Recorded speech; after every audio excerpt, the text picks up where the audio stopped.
Ix-xogħol infrastrutturali fil-qorti ħoloq spazju għal iktar qawli filwaqt li l-ġudikanti u dawk li jużaw il-bini għandhom faċilitajiet ġodda. Dan wara li tlesta ix-xogħol marbut ma' rilokazzjoni tal-librerija u ċentru ta' taħriġ b'investiment ta' 140,000 euro.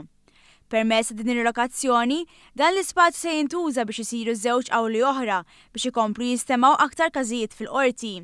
Dettalji li l-Ministru Owen Bonnici Tom l-għada li sar magħruf li n-numru ta' kawżi pendenti huwa l-inqas minn kebila tinżamm l-istatistika. Qed nagħmlu sensiela ta' investimenti li huma bbażati biex innaqsu d-dewmien, insaħħu l-kwalità tal-ġustizzja u nsaħħu l-indipendenza u l-imparzjalità tal-ġudikatura.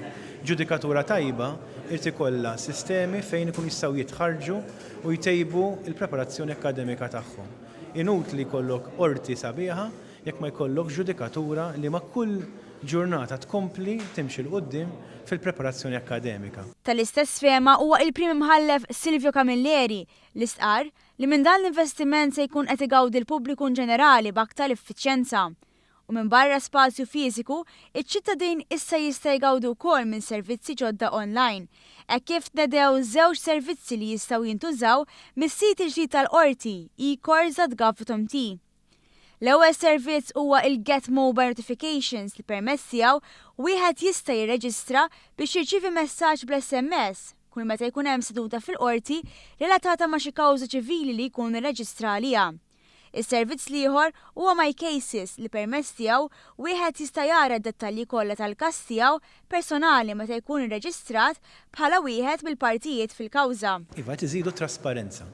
Dawn iż-żewġ servizzi li ħajkunu fuq il-website eCourts.gov.mt jekk inti tapplika lihom, tirreġistra lihom u għandek kawża ċivili ħajkollok sensiela ta' faċilitajiet biex inti bħala klijent tas-sistema ikollok it-tmun fidejk tal-kawża, tkun taf x'noti ġew preżentati, x'rikorsi ġew preżentati, id-dettalji tal-avukati taż-żewġ naħat, tal-esperti, tal-periti, dawn huma kollha drittijiet li qabel ċittadin ma kellux. B'hekk il-pass li jmiss huwa li jibda x-xogħol fuq iż-żewġ qawli l-ġodda b'investiment sa 166,000 euro filwaqt li se jkunu installati lifts ġodda b'investiment sa 100,000 euro. L-amministrazzjoni tal-qorti ħasbet ukoll biex tgħin lill-ALS permezz tax-xiri ta' pitturi li qed isebbħu dawn il-faċilitajiet il-ġodda.